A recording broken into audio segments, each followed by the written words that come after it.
kemuliaannya akhlaknya Nabi. Satu, kalau sejarah saya kira sudah dihafal Bu.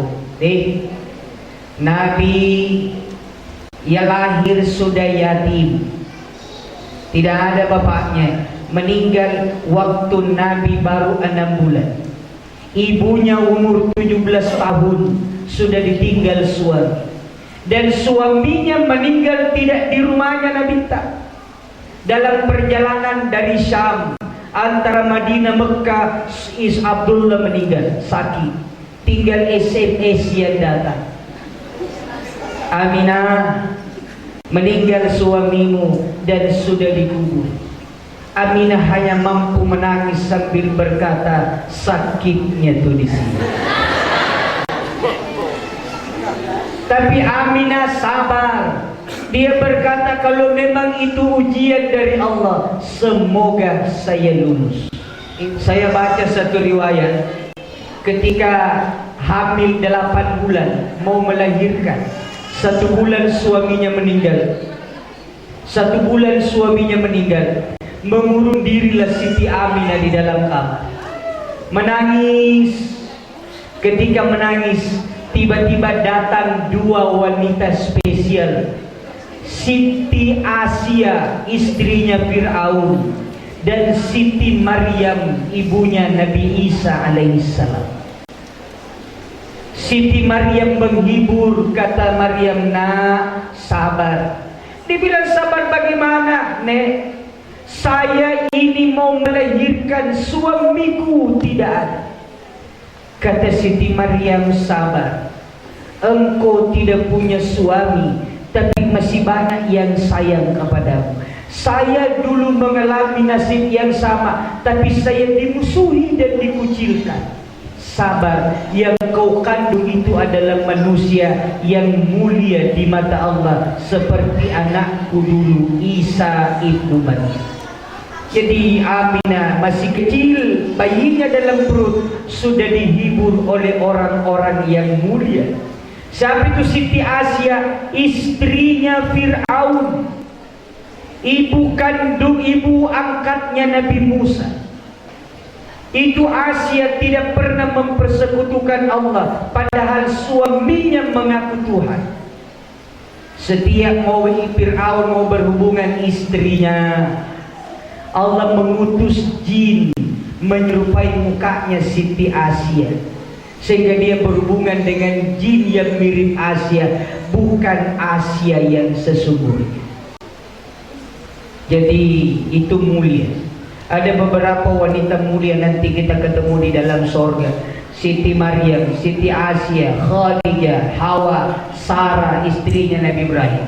Itu menunggu kita di sorga. Yang repot kalau kita tidak sampai ke sana.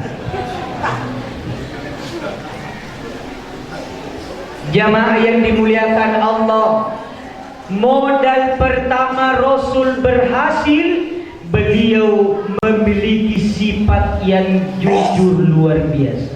Maka ketika Nabi berumur 25 tahun, menikahlah dengan komisaris utamanya, Khadijah, yang ketika itu umurnya sudah 40 tahun, janda 2 kali. Nabi adalah suaminya yang ketiga. Ustaz, tidak ada gadis pada waktu itu? Banyak. Barangkali tidak ada yang cantik. Oh Pak, orang Arab cantik semua.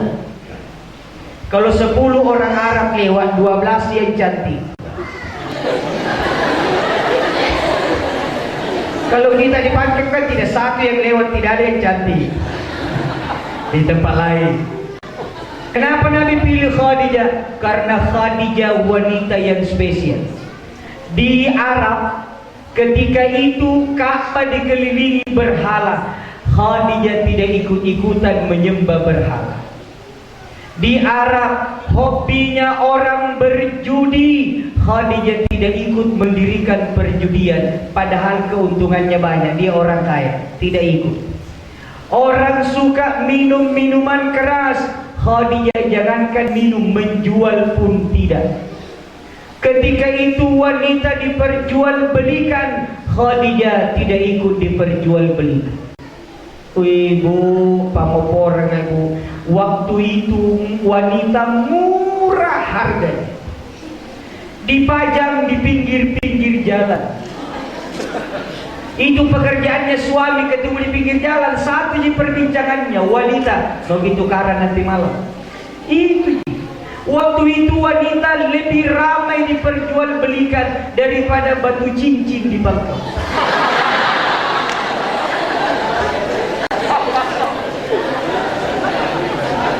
Weh, saya lewat di Pangkep, saya kira orang kecelakaan, banyaknya orang kerumun, ternyata batu baca di kerumun. Ramainya ini bangun di sebelah isinya telur atau ada batunya. Kalau mau beristri lebih dari satu silahkan, karena Quran bolehkan, tapi jangan bilang ikuti sunnah Rasul, karena Rasul tidak begitu. Dia bilang banyak istrinya, iya. Bagaimana sunnah Rasul? Satu, tidak pernah namadu istri pertamanya. Meninggal istri pertamanya, beliau menduda 5 tahun. Itu sunnah Rasul. Ada ibu-ibu kutanya, ibu rela dimadu? Dia bilang saya siap dimadu, yang penting suamiku juga siap diracun. Ini kan urusan madu dan racun. Masa kita mau dimadu baru kita tidak mau diracun? Pilih mana ibu, dimadu atau diracun? Hadirin jamaah Maulidur Rasul yang dimuliakan Allah, meninggal Khadijah umur 65 tahun, Nabi menduda umur 50. Nanti umur 55 baru beliau menikah dengan seorang wanita yang cantik jelita, seorang perempuan yang umurnya baru 63 tahun. Nah, ini namanya Siti. 63 tahun nih, nenek-nenek itu kalau digonceng dari Bungurung ke Pangkep pakai jene tidak dipegang, jatuh sendiri.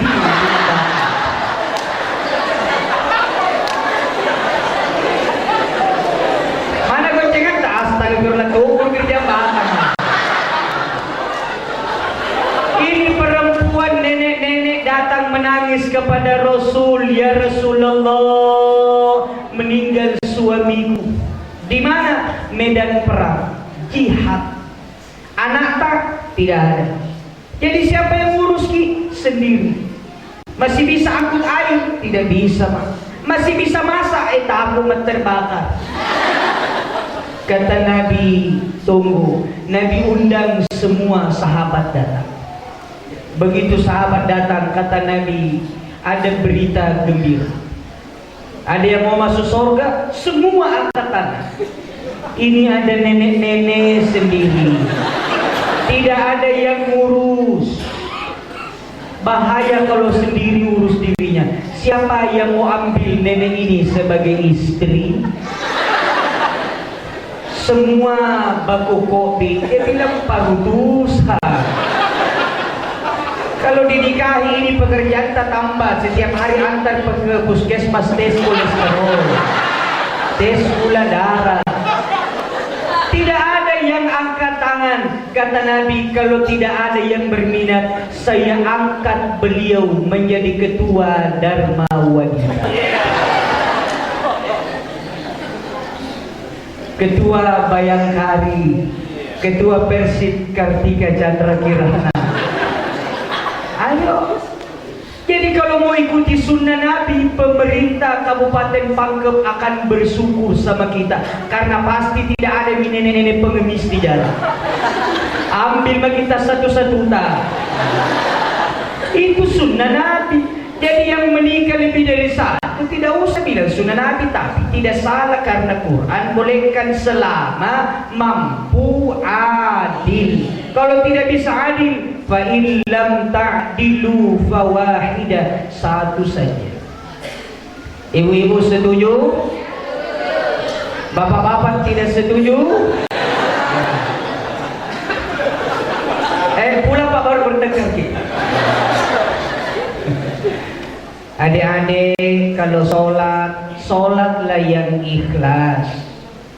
Kalau nyumbang, nyumbanglah yang ikhlas. Kalau beribadah, beribadahlah yang ikhlas. Apa cirinya? Dilihat orang, tidak dilihat orang, sama kualitas ibadahnya. Kalau ngaji, dilihat orang bagus, tidak dilihat orang bagus, itu ikhlas. Ini orang di dekat rumahku kalau sendiri mengaji, kayak orang 3 bulan dia tidak makan. Dia buka Quran, Bismillahirrahmanirrahim, Alif Lam Mim, Dzalikal kitab. Bunyi pintu, ada tamu. Dzalikal kitabul la raiba fihi, hudan lil muttaqin. Ternyata tukang sampah pula lagi. Walladzina yu'minuna bil-ghaibi. Kenapa kamu ngaji? Karena orang. Didengar orang, tidak didengar orang, beliau ikhlas. Beliau yang ketiga, tidak lupa diri. Sudah dijamin oleh Allah masuk surga. Sudah dijamin oleh Allah diampuni dosanya. Tapi kalau berdiri malam hari, bahkan bengkak kakinya saking lamanya berdiri sholat tengah malam. Beliau pernah jatuh dalam sholat. Tuh guru kita minta, kenapa jatuh? Mati rasa. Terlalu lama berdiri. Pak, tidur nanti malam, tangannya bikin bantal. Jam 5 subuh bangun, kayak hilang ini tangan. Tidak ada rasanya. Itu yang dialami Rasul sampai beliau jatuh. Datang Aisyah sang istri, peluk suaminya. Ya Rasulullah, sesat itu sholat sampai jatuh. Dilihat kakinya, ya Allah, bandara mami bangkenta ya Rasul. Bengkak kaki kita ya Rasul. Bukankah kita sudah dijamin masuk surga? Bukankah kita sudah diampuni dosa? Kata Nabi, saya hanya seorang hamba. Saya ingin jadi hamba yang pandai bersyukur kepada Allah. Wih, dijamin masuk surga, bengkak betisnya sholat. Kita belum dijamin masuk surga, bengkak matanya tidur. Itu beda dengan Rasul. Maka beliau dalam urusan ibadah sangat luar biasa. Beliau tidak pernah bentak istrinya dengan kasar. Tidak pernah pukul anak-anaknya. Beliau sangat sayang kepada istri dan anak-anak. Jangan dipukul, kata-kata kasar saja tidak pernah bilang sama istri. Mudah-mudahan tersinggung ini bapak-bapak yang suka smackdown istri. Kalau di sini tidak ada, baik-baik semua. Ada tuh biasa suami begitu, istri itu mitra bukan lawan tanding. Nah bilang anaknya cantik, aku lihat gincu, tak mama nak bilang gincu apa, tinju na bapakmu ini. Ya Allah, menangis istri. Jangan sakiti perasaan istri. Ibu setuju? Kasih orang-orang sakit hati. Cuma tidak ada deken. Jangan sakiti perasaan istri. Istri itu suka dipuji-puji. Termasuk menyakiti perasaan istri kalau tidak dikasih istri pegang uang belanja.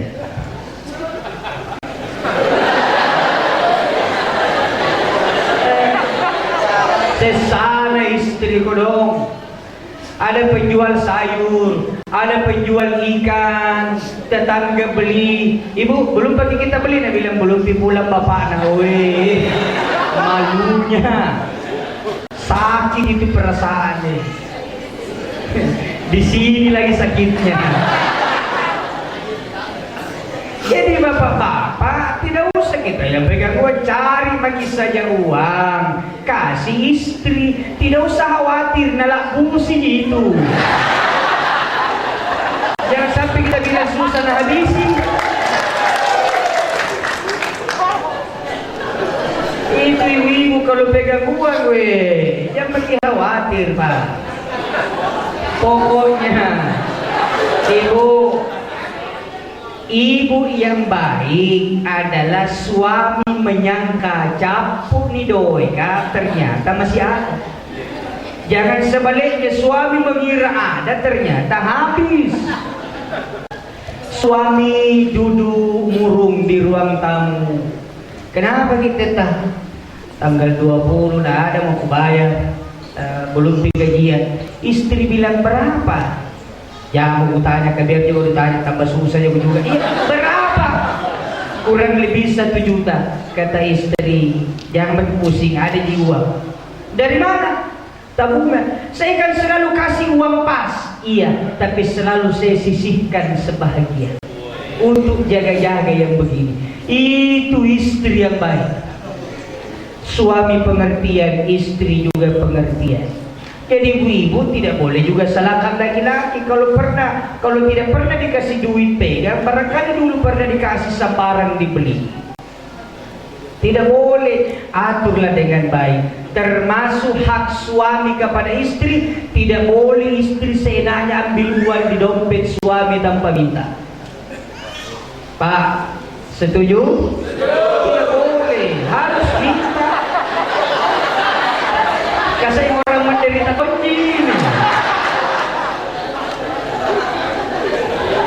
Nah bilang ibu-ibu kak, Ustaz lama mas saya tidak ambil uang di dompetnya suamiku. Sejak kapan? Dia bilang sejak ku tahu, bilang di sadel motornya dah simpan.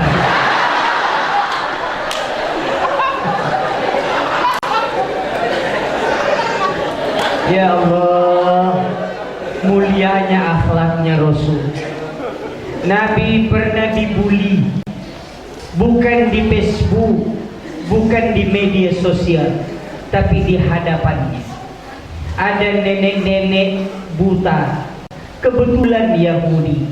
Setiap pagi nenek ini diantar oleh cucunya ke pasar, duduk di pintu gerbang. Begitu duduk langsung mulai pidato. Pidatonya cuma 1 judul, judulnya caci maki.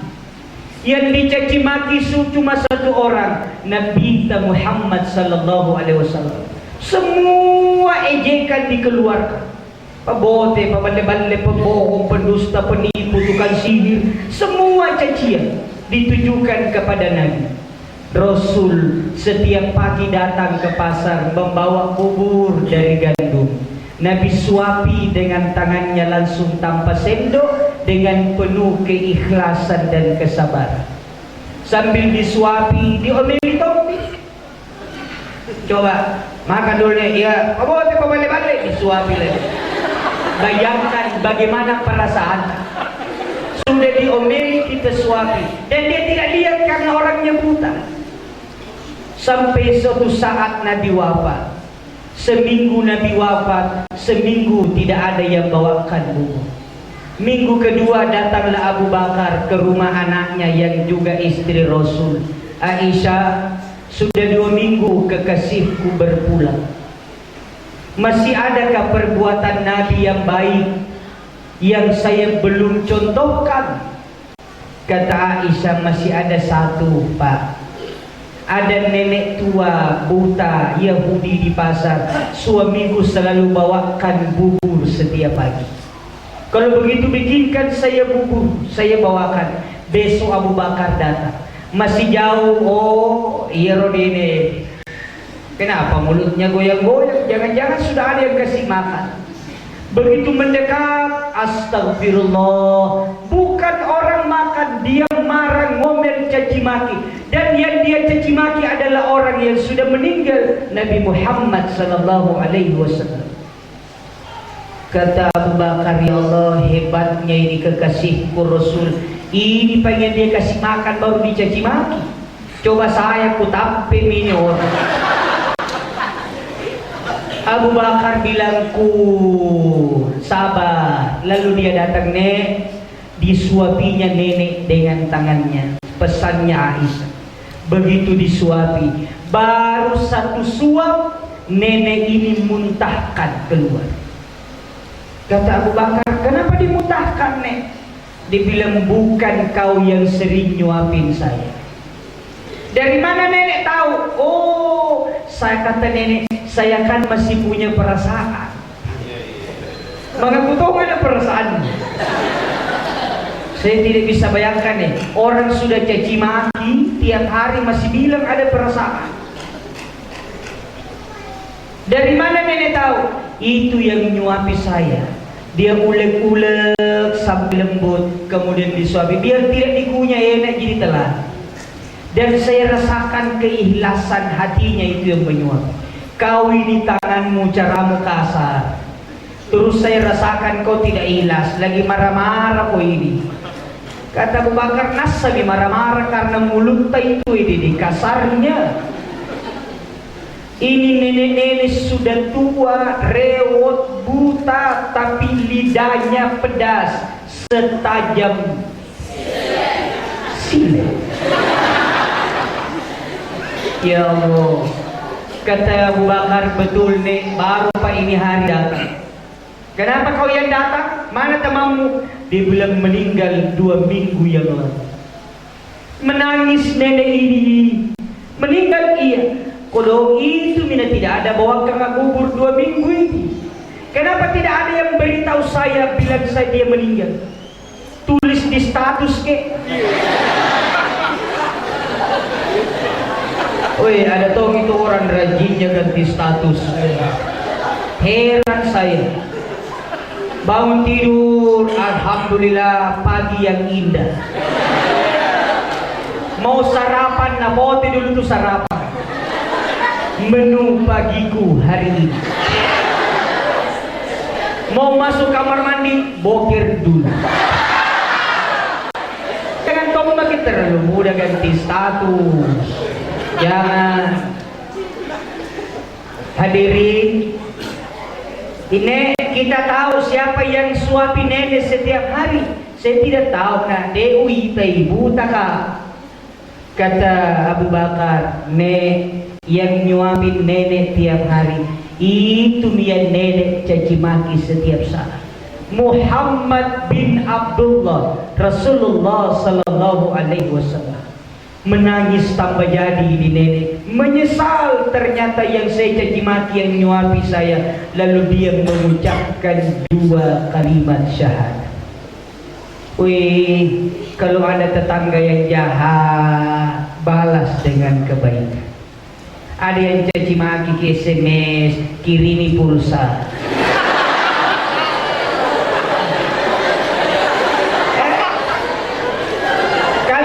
Kalau napuji ke SMS baru dikasih durian, tidak hebat, berarti orang gila sanjungan. Saya kalau ada orang ke SMS baru nak kasih ke durian, kayak SMS terus mi. Siapa tidak mau durian? Tapi kalau dia caci maki kita, dia jahat sama kita, kita balas dengan kebaikan. Itu sunnah Rasul. Kita cinta kepada Rasul. Dan orang yang cinta Nabi akan bersama Rasul nanti di dalam sorga. 11:30. Dan saya kasih tahu bila sudah 11:30.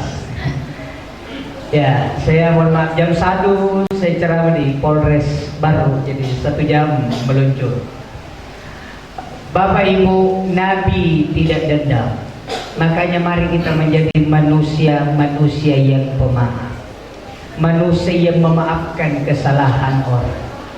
Dan beliau sangat prihatin kepada kita umat. Beliau akan memberikan syafaat nanti di hari kemudian. Tapi yang diberi syafaat hanyalah orang-orang yang benar-benar cinta kepadanya. Man ahabba sunnati faqad ahabbani. Siapa yang menegakkan sunnahku sungguh telah cinta kepadaku. Wa man ahabbani kana ma'iya fil jannah. Siapa yang cinta kepadaku, dia akan bersamaku di dalam surga. Woi, bagaimana itu perasaan kalau sama Nabi di sorga? Semua Nabi akan duluan masuk sorga dan akan diikuti oleh pengikutnya masing-masing. Kalau bersama kita dengan Nabi kita di sorga, woi bangganya. Ada penumpang tujuan Jakarta Solo bilang sama wartawan, dari sekian kali saya terbang naik pesawat, ini nih penerbangan yang paling spesial yang tidak bisa saya lupa dalam hidup. Kenapa Om? Dia bilang, karena ternyata saya satu pesawat dengan Presiden Jokowi. Coba, satu pesawat sama Presiden, bangganya. Tapi kalau kita datang hari ini atas dasar cinta kepada Nabi, kita satu pesawat dengan Nabi di surga. Amin. Satu rumah dengan Nabi di surga. Makanya cintailah Rasul. Bapak Ibu yang ada rezekinya, pergi ke ziarah di rumahnya Rasul.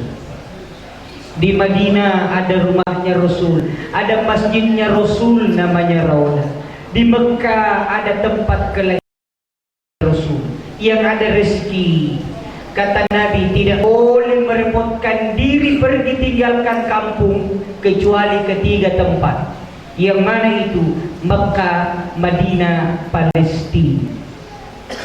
Cuma kalau mau pergi umrah, saya minta hati-hati. Saya tidak mau sebut travel, saya hanya mau sampaikan informasi. Yang mau pergi umrah, hari ini tiket Makassar, Jeddah pulang pergi. Tiket Makassar, Jeddah pulang pergi 19.500.000. Tiket visa umroh untuk 1 bulan $250, 3 juta. Berapa bisa semua Ibu? 22,5. Belum masuk hotel, bus dan makanan. Tanpa hotel, tanpa bus, tanpa makan, itu 22,5. Jadi kalau ada yang datang dipanggil jual umroh 17 juta, mau lewat kemana? Mau naik motor golf? Hati-hati kalau ada yang jual terlalu murah. Hati-hati. Sampai di Jakarta dikumpulkan jamaah. Maaf, kita tidak bisa berangkat. Tapi saya malu sama keluarga. Maaf, kita jamin kerahasiaan tak. Saya kasih tinggal di sini 12 hari. Saya bawa beli oleh-oleh Mekah di Tanah Abang, dan saya jamin kita tutup rahasia sampai pulang. Pada hari ke-12 dijemput oleh keluarga. Tidak ada yang tahu, tidak pergi ke Tanah Suci. Ditanya oleh anaknya, bagaimana kesan tadi atas? Saya bilang, susah saya bahasakan. Dan menurut informasi, tidak sedikit kasus begini, tapi saling membutuhkan. Kalau saya lapor ke polisi, ketahuan bilang tidak pergi. Jadi triple nakal juga ditolong oleh gengsinya orang Bugis Makassar.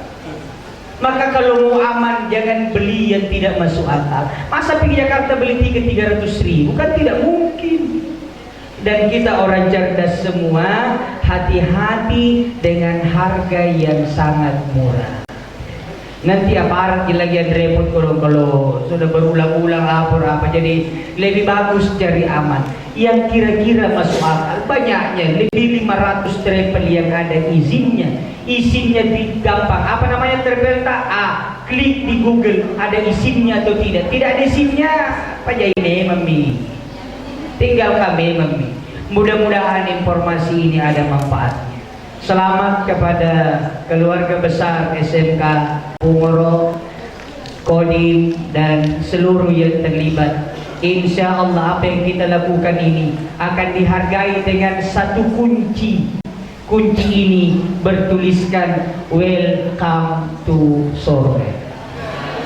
Sekian, mohon maaf atas segala kekurangan. Wallahul muwaffiq ila aqwamit thoriq. Wassalamualaikum warahmatullahi wabarakatuh.